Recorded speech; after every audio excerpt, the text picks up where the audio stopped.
నమస్కారం అండి, నా పేరు సయ్యద్ రహీం పాషా. ఆగండమ్మా. సయ్యద్ రహీం పాషా, జయశంకర్ జిల్లా, భూపాల్పల్లి నివాసి. నా నంబర్ 8179933217. మళ్ళీ చెప్తున్నా, ప్రతి ఒక్కరి దగ్గర ఉండాలా. 8179933217.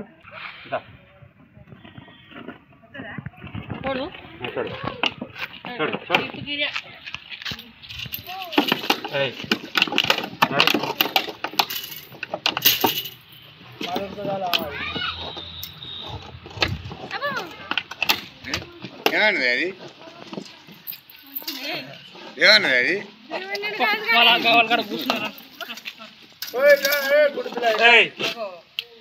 బయటకు వచ్చింది.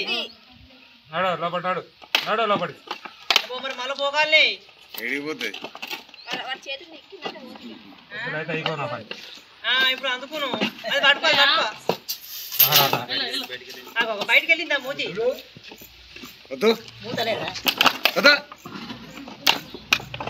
వాళ్ళ పడతలేదు, డబ్బులు పడతలేదు. గడ్డి కట్టలలో పడ్డది. బర్రెలు ఉండే మరి ఎట్లా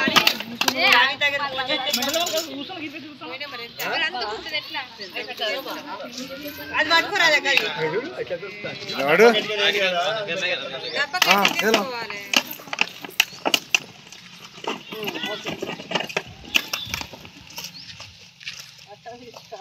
మూత అట్టున్నది మరి.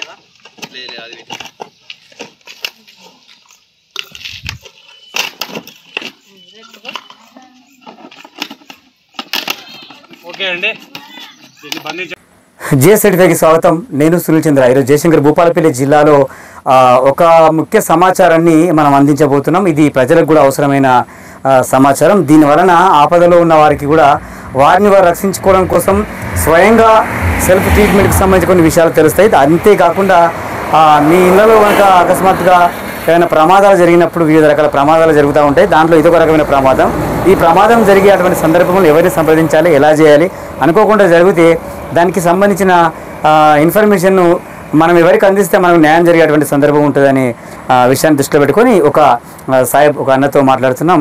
వారు దంపతులు కూడా ఇక్కడ ఉన్నారు. అయితే సమాచారం ఏంటంటే, ఇక్కడ పాములు పట్టడంలో మంచి ఎక్స్పర్ట్. మన ఇళ్లలో ఇలాంటి సంఘటనలు జరుగుతూనే ఉంటాయి. అది సీజన్ బట్టి కూడా, వర్షాకాలం ఇంకా ఇతర కాలాల్లో ఇలాంటి ఇబ్బందులు వస్తూ ఉంటాయి. దానికి సంబంధించి పూర్తి విషయాలు తెలుసుకున్నాం. భయ్యా అస్సలాము అలైకుం. నమస్కారం అండి, శ్రీకాల్, శుభోదయం. మీ నుంచి ఈ విషయాన్ని జిఎస్35 వ్యూవర్స్ కోసం అందించడం అనేది సంతోషం. విషయంలోకి వెళ్దాం. ఈ పాముల పట్టే అటువంటి మూమెంట్ అనేది మీకు ఎందుకు వచ్చింది? ఆ సందర్భం పాములు పట్టేది నా వృత్తి కాదండి. మొబైల్ పంచర్ షాప్ పెట్టుకున్నాను. ఎవరైనా దారి మధ్యలో ఉన్నా చేసేది, షాప్ కాడికి వచ్చినా కూడా చేసేది. గ్రామీణ క్యాంపినా మన భూపాలపల్లిగా మారింది కాబట్టి ఎక్దమ్గా కిరాయి హై చేయడం జరిగింది. నా వల్ల కాదు అని అంటే, నేను ఇవ్వలేను అంటే చలో అని చెప్పేసి షాప్ బంద్ చేయడం జరిగింది. మా వాడలో ఒక 2 పాములు పట్టా అంటే ఒక ఆయన చూసిండు. ఆయన పెట్రోల్ బంక్ లో పెట్రోల్ పోసుకుంటానంటే ముందు బండిలో స్కూటీలో పాము రావడం జరిగింది. బాయ్ ఫలానా ఆయన పిలిస్తే పాము పట్టగలుగుతాడంటే నేను వచ్చేసరికి అక్కడ నా అదృష్టము నా తెలియదు కానీ దారి ఒకటి బంద్ అయింది. భగవంతుడు ఒక దారి చూపెట్టినట్టు పాములు పడతాడంటే నేను రావడం జరిగింది. అక్కడ మీడియా చాలా మంది ఉండడం జరిగింది. పట్టింది, వీడియో తీసి అట్లా వైరల్ అయ్యి ప్రతి ఒక్కరు చూసిన వాళ్ళు పల్లెటూర్లలో కానీ ఎక్కడైనా కానీ పాము వచ్చిందని చెప్పి కాంటాక్ట్ చేసి పోయి పడుతున్నా అండి. ఇప్పటి వరకు మీరు మీ ఎక్స్పీరియన్స్లో ఎన్ని సంవత్సరాల నుంచి ఎన్ని పాములను పట్టడం జరిగింది? 4-5 సంవత్సరాలు అవుతుందండి. దీంట్లో మొత్తానికి ఇంకో 4-5 పడితే మొత్తం 1500 కంప్లీట్ అవుతాయండి. రికార్డ్ అయితే లేదు, నోటికి రికార్డు, మైండ్ లో రికార్డు తప్ప. ఇది రికార్డు 1500 గొప్ప పెట్టుకోవడానికి రికార్డు కావాలా, నాకు గొప్పలొద్దు. అంటే సంవత్సరానికి సుమారు 200 నుంచి 300 పాములు పట్టేస్తారు. అంటే ఇవి మీకు టౌన్స్లో ఎక్కువ ఎదురవుతున్నాయా, విలేజ్లో ఎదురవుతున్నాయి? ఏ సీజన్లో ఇవి ఎదురవుతూ ఉంటాయి? ఇవి విలేజ్లలో బాగా ఎదురవుతున్నాయండి. పాములు పల్లెటూర్లలో రావడం జరుగుతుంది. ఎందుకంటే ఎక్కువ శాతం పొలాలలో ఉంటాయి. అవునవును. ఈ పొలాలలో ఎలకలు తింటాయి. రాత్రి పగలు కష్టపడి పొద్దున దాకా రైతులు కష్టపడితే గింజను రాత్రి ఎలకలు దోసుకోపోతాయి. ఆ ఎలకల్ని తినడానికి భగవంతుడు చైన్ సిస్టమ్ పెట్టిండండి. వాటికి మంచి నాన్ వెజ్ ఫుడ్ అయితే మీరు ఈ 1500 పాములను పట్టినప్పుడు ఎప్పుడన్నా ఆపదలకి గురి కావాల్సిన అంటే పాము కాడికి గురి కావాల్సిన సందర్భం వచ్చిందా? 3 సార్లు అయింది. 2 సార్లు కాసింపల్లలో అయింది. ఓకే. ఒకసారి 100 పడకల కాడ పడతా అంటే అక్కడ అయింది. కానీ ఒక చిన్న మాట, చిన్న విన్నపం, చిన్న ఇన్ఫర్మేషన్ ఇస్తున్నా అండి ప్రతి ఒక్కరు. ఇంకా వాళ్ళు పాము కరిస్తే వాళ్ళని వీళ్ళను ఎలా మళ్ళా పుల్లయ్య అని పిలిచి అప్పుడు ట్రావెల్స్ లేకుండా కాబట్టి ఎడ్ల బండు ఏదో పోయేసరికి ఈ విషం అనేది గుండె దాకా చేరి మనిషికి శరీరంలో అన్ని భాగాలకు విషం ప్రభావితం చేసి మనిషి నురుగులు అక్కడమో బ్లడ్ ముక్కలకి వెళ్ళి అయితే పామును బట్టి విషాన్ని బట్టి పాము గిట్ట ఏమైనా ఎదురైతే వెంటనే మొలతాడు తెంపి కట్టుకోవడానికండి. తర్వాత పొలాలలో ఆడవాళ్ళు పత్తి రంగనో ఏదన్నా కొయ్యంగనో పాము అకస్మాత్తుగా కొడితే పుస్తల తాడు తీసి కట్టడం ఇది సాంప్రదాయం ప్రకారం కాదు. పుస్తల తాడు మగోని ఏగక్షోమాల గురించి ప్లస్ మొలతాడు తాళం చేయి కట్టుకునేదంటే సాంప్రదాయం విషయానికి వస్తే భిన్నాభిప్రాయాలు ఉండొచ్చు.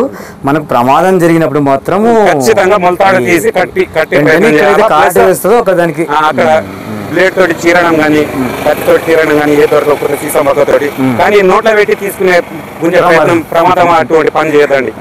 ఓకే, నోట్లో ఏం పుండు గిండు లేకపోతే ఓకే, లోపల పిప్పని ఉంటే ఇది గుంజిన విషయం దానికంటే మనిషి చచ్చిపోతాడు, తొందరగా ఎఫెక్ట్ అవుతుంది. భయ్య మరి ఏ పామును పట్టడం అనేది కొంచెం తేలిక, ఏ పామును పట్టడం కొంచెం కష్టమైన పని? అన్ని పాములు ప్రమాదకరమైనది. పట్టే పద్ధతి అందరికి ఒకటే.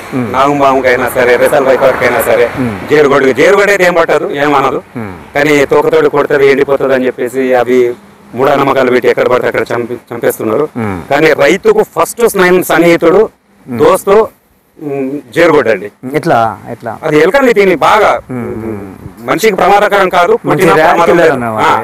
యాక్టివ్ ఉంటది, ఎలుకల్ని బాగా తింటది. నాగుమామ అయితే తిని సపరేట్ ఉంటది, ఎక్కడో మలుసుకుని ఉంటది, తినుకుంటే వెళ్ళడమే దీని పని. అయితే మీరు బాగానే చదువుకున్నట్టుంది, వాటి సైంటిఫిక్ నేమ్స్ కూడా చెప్తున్నారు. రస్యల్ వైఫర్ అంటే రక్తపింజర అని ఇట్లా అంటే చదువుకున్నాం కాబట్టి అవగాహన ఉంది.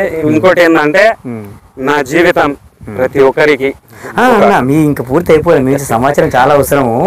అయితే మామూలుగా ఇప్పుడు నాగుపాము కలిసినప్పుడు ఎన్ని గంటల లోపల విషం అనే ప్రమాదం చూపిస్తుంది? అట్లనే కట్లపాము, రక్తపింజర, మన ఏరియాలో విషపాములు ఇవే కదా? 3 ఉన్నాయండి. నాగుపాము ఒకటి, రెసల్ వైఫర్ ఒకటి, చెడుగు ఒకటి, రక్తపింజర ఒకటి. 4 పాములు.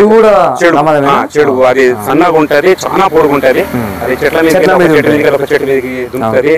ఆంధ్రాలో చెట్రిక పాము ఏమంటారు, మన భాషలో మాత్రం చెడుగు అంటారు. ఇది నాగుపాము కొడితే 3 గంటల వరకు 4 గంటల వరకు ప్రమాదం తక్కువ అండి. అంటే 3-4 గంటల వరకు హాస్పిటల్ గారికి చేరొచ్చు. ఈ రక్తపింజర అనేది కుడితే 45 నిమిషాలలో నవరంధ్రాలు 1, 2, 3, 4, 5 ఇంకా ఎక్కడి నుంచో బ్లడ్ వెళ్తుందండి. ఎక్కడ రక్తం వెళ్ళే ఛాన్స్ వే ఉంటే తోగ ఉంటే అక్కడి నుంచి బ్లడ్ వెళ్తుంది. దాని విషయం అనేది బ్లడ్ ప్రభావం. మరి ఇప్పుడు కట్లపాము కలిసినప్పుడు సిమ్టమ్స్ ఎట్లా ఉంటాయి? రక్తపింజర కలిసిన మంట వస్తుంటారా బాడీ మొత్తం? అవునండి, మంట ఉంటది. నాగుపాము కొడితే నొరుగులు వస్తాయి, ఇతనికి నాగుపాము కుట్టిందని చెప్పేసి గుర్తుపట్టవచ్చు. బ్లడ్ లకి శ్వాస మీద రక్తం వెళ్ళింది అనుకోండి, రక్తపింజర కుట్టిందని అనుకోవచ్చు. కట్లపాము కుట్టింది అనుకోండి, దాని పేరు సైలెంట్ కిల్లర్ అండి ఇంగ్లీష్ లో. కడుపులో నొప్పి వస్తా ఉంటది, పెయిన్, మనిషికి ఫస్ట్ నిద్ర వస్తుంది. అంటే నాడీ వ్యవస్థ మీద ప్రభావం చూపెట్టి మనిషి పండుకునే ప్రయత్నం చేస్తాడు. పండుకోవడానికి ఛాన్స్ ఇస్తే అతను అటే పడుకోనివ్వదు, కొట్టి లేపి. ఎప్పుడు యాక్టివ్ ఉండే మనిషి ఇప్పుడు ఎందుకు పండుతున్నారని సింటమ్స్ చూసి గుర్తుపట్టి హాస్పిటల్ తీసుకెళ్తే ప్రమాదం తక్కువ ఉంటుందండి. మన జంగేడ్లో పాపం చెవు కుట్టి కట్లపాము కుట్టి అది చాలా లేట్గా అయిపోయింది. నిద్రలో ఉండే కుడితే పట్టించుకున్నారు కావచ్చు, కానీ లేట్ ప్రాసెస్ కావడం వల్ల 4 సంవత్సరాలు 5 సంవత్సరాలు అమ్మాయి చనిపోయింది. డాక్టర్లు చెప్పిన విషయం ఒకలా ఉంటుంది. సరే, ఇప్పుడు మీరు ప్రాక్టికల్ మీ అనుభవంలో కొన్నిసార్లు పాములు కరిచిన, విషపాములు కరిచినా కూడా బ్రతికే అవకాశం ఉంటుంది అంటారు, నిజమేనా? అది గాడ్ గిఫ్ట్. మనం చేసే పనులు తొందరగా చేయాలి. అంటే ఆ క్రమంలో నాటు వైద్యుల వద్దరికి వెళ్ళి అవేపాకులతో ఇదని చేయడం వల్ల అది తర్వాత ఫస్ట్ అలా సేఫ్ అయిన వారు కేవలం ఆ పాము కుట్టిన ఆ వైద్యం చేయకుండా కూడా బ్రతుకుతారు అని సైన్స్ కూడా చెప్తా ఉంటుంది. అయితే మనం నాగుపాము కుట్టి లేట్ ప్రాసెస్ అయిన తర్వాత ప్రమాదం కుట్టింది తొందరగా వెళ్తే ఫస్ట్ ఎయిడ్ మొలతాడు తీసి లేకుంటే తాడు తీసి కట్టడమే ఉత్తమం. కట్టడం అంటే బిర్రు కాదండి, మామూలుగా బ్లడ్ సర్క్యులేషన్ 1 మెల్లంగా 2వ 3వ. ఇప్పుడు నాగుపాము కరిచినప్పుడు ఎన్ని ఘాట్లు పడతాయి? అది కరెక్ట్ నరాన్ని చూసే పడుతుంది, టార్గెట్ వేస్తారు. కట్లపాము ఎలా ఉంటుంది? కట్లపాము ఎక్కడైనా కుట్టచ్చండి, ఏదైనానండి. మనం గెలుపుతేనే మన జైలుకి వస్తుంది. అంటే దీనికి కొంచెం కట్లపాము బ్రెయిన్ ఉండదు, ఎప్పుడు పడితే అప్పుడు మన ఒళ్ళు మీద కూడా రాత్రి నాగమామ పండుకున్న మనిషి మీద ఏం కదలకుండా ఉంటే ఇట్లా దిగి వెళ్ళిపోతుంది. ఇట్లా కదలడం తిరగడం జరిగితే ఏమో వచ్చిందని చెప్పి స్టార్ట్ చేయడం జరుగుతుంది. కట్లపాము అయితే ఎట్లా ఉంటుంది? కట్లపాము కూడా అంతేనండి, సైలెంట్. అది ఏమనకపోతే పక్కలకు. ఇంకోటి చలికాలం పూట ఈ కట్లపాములు దీండ్లల్లా చెద్దర్లల్లా ఈ షూస్ ఉంటాయి కదా, స్కూల్ పిల్లగాళ్ళ ప్లేస్ లలో వచ్చి పండుకుంటాయి. స్కూల్కి వెళ్ళే పిల్లగాళ్ళకు బూట్లు దులిపి, సాక్సులు దులిపి, ప్లస్ సింగరేణి ఎంప్లాయ్ ఏరియాలు కాబట్టి బూట్లు దులిపి వేసుకోవడం ఉత్తమం. లేదు హెల్మెట్స్ లోపల కూడా ఉండి వెచ్చదనానికి వచ్చి బండి మీద పెట్టేస్తారు. బండి వచ్చి పంటాయి, దుమ్లో వచ్చి పంటాయి. దానికి ఎక్కడ వెచ్చదనం ఉంటే అక్కడ పంటదండి. మరి ఈ రస్సల్ వేపుడు అంటే మనం రక్తపింజర కొన్ని సందర్భాల్లో మనం దాటి వేసిన తొక్కిన దాన్ని మించిపోయినా కూడా కదలదు అంటారు. దానికి సెన్సేషన్ ఉండదా, లేకపోతే దానికి కొంచెం ప్రౌడ్ ఎక్కువనా? లేదండి, ఏ పామైనా సరే నేను ఇక్కడ ఉన్నా అని చెప్పేసి ఖచ్చితంగా ఇంటిమేషన్ ఇస్తుంది. నాగుంబాము మనం అక్కడికి పోతున్నాం, మనం ఇక్కడ వెళ్తున్నాం, అది 1 కిలోమీటర్ నుంచి వెళ్ళి మనిషిని గుర్తుపడుతుంది. జంతువా మనిషి ఏ పామైంది దానికి దగ్గర పోతా అంటే సౌండ్. మనం ఇలా టెక్నాలజీ కదండి, ఫోన్ పెట్టుకొని మాట్లాడుకుంటా పోతే అది ఇచ్చే ఇంటిమేషన్ కూడా మనం చూడకుండా పోతే అంటే ఇప్పుడు ఈ మూడింట్లో ఏది బాగా ప్రమాదకరమైన రస్సల్ వైపర్? ఓకే, అంటే మనకు ఈ రస్సల్ వైపర్తోని సరైన సమయానికి తీసుకెళ్తే ట్రీట్మెంట్ బతికే అవకాశం ఉంటుంది. 45 మినిట్స్ లోపల వెళ్ళిపోవాలి. 45 మినిట్స్ 40 నిమిషాల లోపల వెళ్ళిపోవాలి. నాగమామ అయితే ఈ కట్టు కట్టిన తర్వాత మీరు 3-4 గంటలు ఇక్కడ నుంచి హైదరాబాద్ పోయే వరకు కూడా ప్రమాదం ఏమి ఉండదండి. ఓకే, ఇది కట్లపాము అది నిమ్మలంగానే ఇస్తుంది, కానీ అది కుట్టినట్టు మనిషికి తెలియదు. ఇది వెంటనే ప్రభావం చూపెడతారు 2-3 గంటల. నాగమామ అయినా సరే, రెసల్ వైపర్ అయినా సరే. ఓకే, ఇది కట్లపాముది.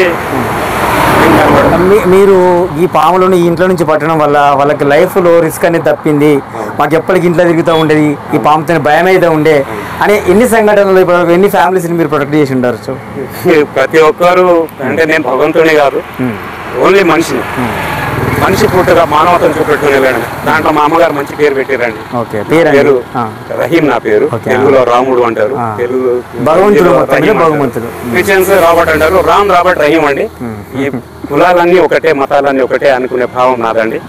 నేను కూడా అన్నిటికీ సేవ చేసే ఈ చెట్లు పెడుతున్నా అండి. చెట్లు ప్రతి ఒక్కరికి మనిషి మనగడ, బ్రతుకు తెరువు అన్ని. అంటే పల్లెటూళ్ళలో కోళ్ళను పెంచే దగ్గర కోడిగుడ్ల కోసం వస్తుంది, కోళ్ళ పిల్ల కోసం వస్తుంది. ఇట్లా మా ఇంట్లో ఎప్పుడు తిరుగుతూ ఉంది, చూరులో తిరుగుతూ ఉంది, గడ్డిల్లో అని చెప్పి రిపీట్గా వచ్చే పాములు మీ దృష్టికి వస్తే ఎప్పుడైనా పట్టిన సందర్భాలు? గడివాములలో పట్టినాం, కోళ్ళగుళ్ళలో కోళ్ళను చంపి కూర్చొని ఉన్నా పట్టినాం, గుడ్లను మింగి కూర్చొని ఉన్నా పట్టినాం. కంటి ముంగట కనబడితే ఖచ్చితంగా నాకు వాళ్ళు చూసి నాకు ఫోన్ చేస్తే నేను పోయే వరకు కంటి ముంగట ఉంటే ఖచ్చితంగా ఎట్లా పరిస్థితులు, ఏ పరిస్థితుల్లో ఉన్నా పట్టేస్తాను. ఒక గుడ్డుని పాము ఇట్లా బయట చేసి దాన్ని పీల్చేసిందా, ఒక కోడి పిల్లని పాము గరిచి చనిపోయిందా అనేది మనం జనరల్గా ఎలా ఐడెంటిఫై చేస్తాం? ఏమన్నా స్పెషల్ ఏమన్నా దానికి? స్పెషల్ ఏం లేదు, ఉన్న పొలంగా ఒక కోడి వస్తే ఏదో రోగం వచ్చినట్టు చచ్చినట్టు. ఓకే, అన్ని చచ్చినాయి అనుకోండి, ఏదో ఒకటి ప్రమాదం జరిగింది అన్నట్టు గుర్తుపట్టుకోవాలి. Okay okay okay. ఎందుకంటే ఒకదాన్ని కలిసేసరికి పిల్లని కాపాడడానికి తల్లి వస్తుంది. అవును, పిల్ల తల్లి 2 చచ్చినాయంటే ఏదో ప్రమాదం ఉన్నట్టే. ఇప్పుడు ఈ పాము గరుస్తున్నప్పుడు కోడిని గరిచేటప్పుడు దాన్ని తినడం కోసం గరుస్తుందా, లేకపోతే రెండింటి మధ్య ఫైర్ వల్ల గరుస్తుందా? గుడ్లని తినడానికి పోతుందండి. ఈ గుడ్లను తినడానికి ఏ కోడి రానియదు, పిల్లలు తినడానికి. అవును, దాని మీద కొట్టడానికి పోతే ఫస్ట్ దీనికి అటాక్ చేస్తుంది, దానికి అటాక్ చేస్తుంది. అన్న, మనకు నాగుపాము పడగ విప్పకుండా కరిచే సందర్భాలు ఉంటాయా? లేదండి, పడగ విప్పితేనే లిక్విడ్ రిలీజ్ విషయం వస్తుంది. ఒకవేళ పొక్కలు చేయి పెట్టి ఇట్లా అన్నప్పుడు తెలియకుండా ఏదో ఇంటికి ఇట్లా పడితే రిలీజ్ కాదు. ఇట్లా లేపి ఇట్లా కొట్టి ఇట్లా అన్నప్పుడే రిలీజ్. కూరలాగా ఇట్లా కొట్టి ఇట్లా తలకాయ ఇట్లా తీసినప్పుడు ఇక్కడ 2 గుడ్డీలు ఉంటాయి, దాన్ని ప్రెస్ చేయడం జరుగుతుంది. విషగ్రంథులు. ఈ పంట్లల్లా ఈ పంటి కూరలు ఉంటాయి చూడండి, ఎంట్రుక హోల్ ఉంటది ఈ పండ్లకు పట్టుకొని, ఆ రంధ్రాల పండ్ల ద్వారా వచ్చి రక్తంలో కలిస్తేనే విషయం అండి. ఇప్పుడు మీరు ఇక్కడికి వచ్చిన సందర్భం గురించి కూడా చెప్పండి. ఇక్కడికి ఇప్పుడు మీరు 2 భార్యాభర్తలు వచ్చారు కదా, ఈ పాము అనేది ఇప్పుడు చూడండి, ఇంతవరకు మనం కట్లపాము చాలా చూసుంటాము, కానీ ఇది మీకు విజువల్లో కూడా చూపిస్తాను స్క్రీన్ మీద, జిఎస్ఎఫ్ స్క్రీన్ మీద. ఇలాంటి కట్లపాము అనేది నేను కూడా చూడలేదండి. చెప్పండి, మీరు చెప్పండి. నేను ఇంతవరకు 1500 దగ్గర ఉన్న 3-4 మళ్ళీ చెప్తున్నా, ఇటువంటి పాము నేను ఎక్కడ చూడలేదండి. ఇది పోలీస్ హెడ్ క్వార్టర్ లో వచ్చిందండి. వాళ్ళు పిలిస్తే ఈ చిన్న పామును కూడా చంపొచ్చు వాళ్ళు తెలుసుకుంటే, కానీ అంటే మీరు ఆ విషయం మర్చిపోయాను. మీరు ఇట్లా దొరికిన పాములని ఏమైనా జూ పార్క్ రిఫర్ చేస్తారా, లేకపోతే బయటకు చంపేస్తారా? అడవి సొమ్ము అడవికి ఇవ్వడమే. చంపడం అనేది చరిత్రలో లేదండి. నాకు ఈ రెండు పాములు కరిచినా కూడా ఈ పట్టుకొని అదే పాములు పట్టుకొని హాస్పిటల్ పోయి ట్రీట్మెంట్ తీసుకొని వచ్చిన తర్వాత మళ్ళీ రిలీజ్ చేసిన తర్వాత ఇంటికి పోయినాను. ఇది నాకు కరిచింది, ఇది నా పగ, దీన్ని నేను చంపాలని. ఇలాంటి పాములను మీరు పడుతూ ప్రజలకు కొద్దిగా సేఫ్టీ ఇస్తున్నారు కదా. సేఫ్టీ మీ మిస్సెస్ మీకు ఏ విధంగా తోడ్పడతా ఉన్నారు? తోడ్పడుతుందంటే కట్టిన వెంటనే నన్ను ట్రీట్మెంట్ కట్టడం అంత చేస్తా సార్ అండి. ఆ తర్వాత నేను పాములు కలిసినప్పుడు ఎలాంటి ప్రథమ చికిత్స తీసుకోవాలో దాని గురించి కూడా ఒకసారి జిఎస్ఐటి వ్యూవర్స్ కోసం చెప్పండి.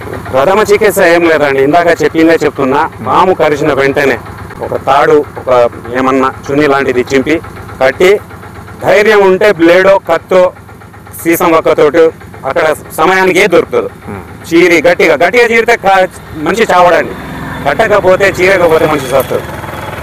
కొద్దిగా నొప్పి ఎక్కువ ఉన్నా కూడా చీరి పిండి ఆ తర్వాత డాక్టర్ దగ్గర పోదామండి. పోతే 70-60% డాక్టర్లో మనమే. ఇది వెనకట చాలా మందికి తెలియక. సరే, దీనివల్ల వృత్తి పరంగా మీకు ఇప్పుడు ఏదో ఇంతకుముందు బైక్స్ మెకానిక్ అదని వేరే అన్నారు కదా, మీ కుటుంబం గడపడం కోసం సహకరిస్తున్నారా? ఎవరు లేదండి నాకు. ఎవరు, ఇది ఫారెస్ట్ డిపార్ట్మెంట్ పని. కానీ వాళ్ళు నాకు నెంబర్ ఇస్తారు. వాళ్ళకి ఎవరైనా కాంటాక్ట్ వస్తే ఫలానా రహీం భాయ్ గారు ఉన్నారు ఫారెస్ట్ డిపార్ట్మెంట్, అంటే పాములు పట్టడంలో అని చెప్పేసి నాకు కాంటాక్ట్ చేయడం జరుగుతుంది. మిమ్మల్ని ఇప్పుడు ప్రజలు ఎవరైనా సంప్రదించాలంటే ఏ నెంబర్కి మీరు? నా నెంబర్ 8179933217. ఇంకో నెంబర్ ఉంది 6301192647. ఏ నెంబర్, ఒక నెంబర్ స్విచ్ ఆఫ్ అయినా కూడా ఒక నెంబర్ చేస్తే ఆ నెంబర్ అటు డైవర్ట్ అవుతుందండి. నాది స్విచ్ ఆఫ్ అయినా ఈమెకు వస్తుంది, ఈమె సెల్ స్విచ్ ఆఫ్ అయినా నాకు డైవర్ట్ అవుతుంది. మీరు ఇప్పుడు నా ప్రభుత్వానికి లేకపోతే స్థానికంగా ఉన్న నాయకులు వినతి పెట్టుకున్నారా? ఈ ఉపాధి దీనివల్ల ఇది మాకు ఉపాధిలో గెలిపించండి, దీనివల్ల మేము కుటుంబ పోషణ కూడా మేము లేదండి. ఎందుకంటే నా డబ్బే 30% నాకు వచ్చేది పాము పట్టినా ఎక్కడైనా పంచర్ చేస్తా 200 వస్తాయి. పాము పడితే 1000 వస్తాయి, 3000 వస్తాయి, 500 వస్తాయి. ప్రతి 100 రూపాయలలో 30 అంటే 30% పైసలు పక్కకు పెట్టి చెట్లు కొనుక్కొని వచ్చి, చెట్టే జీవితం, చెట్టే సర్వస్వం, చెట్టే మనగడ, చెట్టే ప్రపంచం, 4 చెట్లు నాటాండి సంవత్సరానికి. ఎందుకంటే ఆయుర్వేదం చెట్టుతోటి పండు, మబ్బు, ఆక్సిజన్ అనేది భగవంతుడు ఒక చెట్టుకే ఇచ్చిండండి. ఇలా మనం అడవులను కానకుండా, చెట్లను కానకుండా రియల్ ఎస్టేట్ అని చెప్పేసి ఎక్కడ పడితే అక్కడ నడుపుకుంటూ పోతే రాబోయే భవిష్యత్ తరాలకు. చివరిగా రహీం భాయ్, మీకు చివరి ప్రశ్న. మీరు ఈ ఫీల్డ్లో ఉన్నారు కాబట్టి పాములు కలిసినప్పుడు కానీ, తేలి కుట్టినప్పుడు కానీ నాటు వైద్యం, మనకు అలోపతి కానీ ఇతర అంటే పర్మిషన్ ఉన్న వైద్యం, ఈ రెండిట్లో ఏది సరైనదని మీరు ప్రజలకు సూచిస్తారు? నాకు పాము కరిస్తే చెట్ల మందులు తర్వాతనండి. ఫస్ట్ ఎయిడ్ చేసుకొని డాక్టర్ దగ్గర పోవడమే తెలుసు అండి. నాటు వైద్యం వెనకట పని చేస్తున్నది కావచ్చు, కానీ నేను కాదన్నట్లే. కానీ మనిషికి భయం చంపేస్తుంది కాబట్టి నాకు చెట్లే ఓకే. చెట్లలో మనిషిని ప్రాణం పోయే ప్రాణాన్ని నేను ఎప్పుడు అంత దూరం పోలేదండి. నేను అంత రిస్క్ తీసుకోదలుచుకోలేదు. బస్ డాక్టర్ దగ్గర పోవడం, రావడం, హాయిగా ఉండడం. మీకు మీ ఇద్దరు దంపతులకు ధన్యవాదాలు రహీం భాయ్ గారు. ఇది నేటి సమాచారం. నిజంగా సీజన్ వచ్చిందంటే పల్లెలతో పాటు పట్టణాలు కూడా పాముల బీభత్సం చాలా భయంకరంగానే ఉంటుంది. మనకైతే ఇప్పటివరకు సైంటిఫిక్గా ఇటు నాగుపాము, ఇటు కట్లపాము, ఇటు రస్సల్ వైఫర్ అంటే మనకు రక్తపింజర, వీటి గురించి విషపాములుగా మనకు పుస్తకాలలో చదువుకున్నప్పటికీ చెడుగు మన ఒక స్ట్రైట్గా చాలా స్టిఫ్గా ఉంటుంది, కర్రలాగా ఉంటుంది. ఇట్లా కొట్టగానే విరిగిపోతుంది. చెట్ల మీద ఉంటుంది పాము, దాన్ని చెడుగు అంటాము మన తెలంగాణ ప్రాంతంలో. అయితే అది కూడా ప్రమాదమని మనకు రహీం భాయ్ సూచిస్తున్నారు. అయితే ఒక్కొక్క పాముకు సంబంధించి కరిచినప్పుడు ఎలాంటి లక్షణాలు ఉంటాయి, మనకు ఫస్ట్ ఎయిడ్ ఏ విధంగా తీసుకోవాలి, దానివల్ల మనం ప్రాణాన్ని ఏ విధంగా కాపాడుకోవచ్చు అనేది కూడా రహీం భాయ్ వివరించారు. ఒకవేళ మీ ఇళ్లలో కనుక పాములు కనుక ఉన్న సందర్భంలో మీ షాప్స్ కానీ ఇళ్లలో కానీ ఉన్నట్లయితే తన యొక్క నంబర్ కూడా మీకు ఇవ్వడం జరిగింది. తన యొక్క వృత్తి ఏ విధంగా మొదలైంది, ప్రస్తుతం ఏ విధంగా సర్వీస్ ఇస్తూ ఉన్నారు సమాజానికి, ఇటు అడవుల యొక్క గొప్పతనాన్ని సూచిస్తూనే ఏ విషపాము కూడా మనము జంతువుతో పాటు విషపాము కూడా మనం హాని చేయకుండా వాటి లైఫ్ను సేఫ్టీగా సెక్యూర్ చేయాలని చెప్పి సూచిస్తూ ఉన్నారు. ఈరోజు మనకు కట్లపాముతో పాటు ఒక నాగుపామును కూడా ఇక్కడ మనకు రహీం భాయ్ వాళ్ళ శ్రీమతి గారు వచ్చి ఇక్కడ ఫారెస్ట్లో వదిలివేస్తున్న సందర్భాన్ని జిఎస్ సర్టిఫై చిత్రీకరించడం జరిగింది. ఇప్పుడు మనకు దాని మీద మంచి పట్టు ఉన్నది అన్న కూడా వాటి సైంటిఫిక్ నేమ్స్ కూడా చెప్తున్నారు. రస్సల్ వైఫర్ అని, నాజా కావచ్చు, ఇంకిట్లా ఇలాంటి విషపాముల గురించి కూడా మంచి ఐడియా ఉంది. దాంతోపాటు తను పాము కరిచినప్పటికి కూడా వాటిని మళ్ళీ ప్రతీకార ధోరణిలో వాటిని చంపడం చేయడం కాకుండా వాటిని సురక్షితంగా వదిలిపెడుతున్నారు. ఇలాంటి రహీం భాయ్ లాంటి సాహసకులు ఈ స్టేట్లో ఎంతమంది ఉన్నారో వారిని కూడా గుర్తించే ప్రజలు వారికి మోటివేట్ చేస్తూ వారికి సపోర్ట్గా ఎకనామికల్ సపోర్ట్ లేదా ఇంకా రెస్పెక్ట్గా ఏదైనా ఆనర్ కూడా ఇవ్వడం అనేది ఒక మంచి ఇన్స్పిరేషన్ అవుతుంది. దాంతోపాటు పాములు పట్టాలని ఏం చేయాలన్నా కూడా తగు జాగ్రత్తలతో తగు ఎక్స్పర్ట్స్ని మాత్రమే మీరు సంప్రదించాలని, తగు ఎక్స్పర్ట్స్ ద్వారా మాత్రమే మీరు అలాంటి ప్రయత్నాలు చేయాలని చెప్పి సొంత ప్రయత్నాలు చేయకుండా ఏదైనా సిచ్యువేషన్ వచ్చినప్పుడు వీరిలాగా ఎక్స్పీరియన్స్ ఉన్న వాళ్ళని సంప్రదించడమా లేకపోతే మీకు తెలిసిన వాళ్ళని చేయాలి, కానీ ప్రయోగాలు చేసి ఇబ్బంది పడకుండా ఉండాలని చెప్పి ఆ ఏ సందర్భంలో ఏ కాలంలో ఎలాంటి ప్రమాదాన్ని ఏ ప్రదేశాల్లో అవి మనకు మకం వేసి అంటే అడ్డా వేసి మనుషులను ప్రాణాలు తీసే సందర్భం ఉంటుందని చెప్పి రహీం భాయ్ గారు చాలా చక్కగా వివరించడం జరిగింది. ఇది నేటి అంశం. చూస్తూనే ఉండండి. మరో అంశంతో ఒక మాట చెప్తాను రహీం గారు. చివరిగా ముగించే ముందు చివరికి అందరికీ ఈ వీడియో ఎవరెవరు చూస్తున్నారు చేతులు ఎత్తి అర్థిస్తున్నా. సంవత్సరానికి ఎన్నో అవకాశాలు వస్తాయి. పుట్టినరోజులు, గృహప్రవేశాలు, పండు కొన్నాం, ఇల్లు కట్టుకుంటున్నాం. ఒక చెట్టును పెడదాం. ప్రపంచానికి, పర్యావరణానికి, రాబోయే భవిష్యత్ తరాలకు మార్గదర్శకులు అవుదాం, మార్గదర్శకులు అవుదాం. ఇంకోటి మంచి మనుగడ గురించి ఒక 3 ముచ్చట్లు చెప్తా. ఎందుకంటే మా నాయనమ్మ గారు 110 సంవత్సరాలు, వాళ్ళ అమ్మగారు, మా నాయనమ్మ గారు 80 సంవత్సరాలు, మా అమ్మగారు 60 సంవత్సరాలకి వెళ్ళిపోయిందండి. ఎందుకంటే క్రమేణా కాలం తప్పుకుంటూ వస్తుంది. మంచి మనుగడ ఈ కాలంలో ఈ మందు తిండ్లకు, ఈ రోగాలకు, ఈ కరోనా ఎన్నో వస్తున్నాయి. దీంట్లో మంచి మనుగడ 60 సంవత్సరాలు బ్రతుకుతాడని ఎక్కువ ఈ 60 సంవత్సరాలలో 20 సంవత్సరాలు చదువుకి వెళ్తుంటాయి. మిగిలిన 40 సంవత్సరాలు. ఈ 40 సంవత్సరాలలో రాత్రి 20 సంవత్సరాలు, పగలు 20 సంవత్సరాలు, ఈ 2 కలిస్తేనే 24 గంటలు కలిస్తేనే 40 సంవత్సరాలు. 20 సంవత్సరాలు నిద్రకి వెళ్తాయండి. మిగిలినవి సార్ 20లో ఇప్పుడు 1 గంట నాతో టైంపాస్ చేస్తున్నారు. బిడ్డ పెళ్ళి ఉంటుంది, మీ పెళ్ళి ఉంటుంది, ఫంక్షన్లు ఎన్నో పోతాం. 5 సంవత్సరాలు టైంపాస్ తీసుకెళ్ళండి. ప్రతి ఒక్కరి దగ్గర 60 సంవత్సరాల వల్ల 20 సంవత్సరాలు చదువు, 20 సంవత్సరాలు నిద్ర, 5 సంవత్సరాలు టైంపాస్కి పోతే మనిషి దగ్గర సీఎం గారికైనా, పిఎం గారికైనా, ఎవరికైనా, మీకైనా, నాకైనా మిగిలిన మనుగడ 15 సంవత్సరాలు అండి. ఈ 15 సంవత్సరాల మనుగడకు మనిషి ఫస్ట్ జన్మనిచ్చిన తల్లిదండ్రులను మరుస్తున్నాడు, వెనక తోబుట్టులను మరుస్తున్నారు. వీళ్ళందరూ సస్యసమానంగా ఉండడానికి చెట్లను మరుస్తున్నాడండి. ముగ్గురు కాదు, ఇద్దరిని మాత్రం పూల లెక్క తల్లిదండ్రులను చూసుకోవాలా, పూల లెక్క చెట్లను చూసుకుంటే రాబోయే ప్రపంచం, భవిష్యత్తు, తరాలు అన్నీ సస్యసమానంగా ఉంటాయి. కాబట్టి ప్రతి ఒక్కరు ఒక చెట్టును పెట్టాలనే వినతి అండి. Thank you. ఇప్పుడు మనం పక్షి శాస్త్రవేత్త సలీం అలీం గురించి రోబోట్లో చూసాం. ఆ అన్న మాత్రం మంచి వృక్ష రక్షకుడు ఉన్నట్టుంది. మంచి మోటివేషన్ కూడా, సబ్జెక్ట్ నాలెడ్జ్ బాగుంది. సో ఇండియన్స్ ఉన్న ప్రతి ఒక్కరు కూడా, ప్రతి మతస్థులు కూడా నా భారతీయులను భావిస్తూ ఈ దంపతులకి ధన్యవాదాలు తెలియజేస్తూ నేను ఇక ముగిస్తున్నాను. సునీల్ చంద్ర, చూస్తున్నాను GS85.